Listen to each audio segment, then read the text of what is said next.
ভাই ওই যে ছোট ভাই শাফিন আছে না, ওই কামের দায়িত্ব তো ওরে দিয়ে দিছে ভাই। আর ছোটখাটো ঝামেলা আপনি যাবেন কি লিখে ভাই? ঠিক আছে, ওরে বুঝাই দিস। ওই কি রে, ওই পোলাটা না? হ্যাঁ ভাই, ওই যে ওই পোলাটাই তো ভাই। এই চান্দু, এত রাতে তুমি এবার বাসার নিচে কি করো? ভাই হাতে ব্যাগ, ও তো মনে হয় ভাবিরে নিয়ে পালাই যাইবো।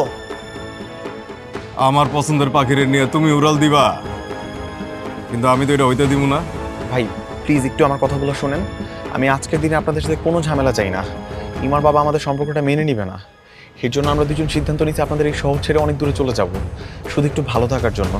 প্লিজ আজকের দিন আমার সাথে কোনো ঝামেলা করেন না।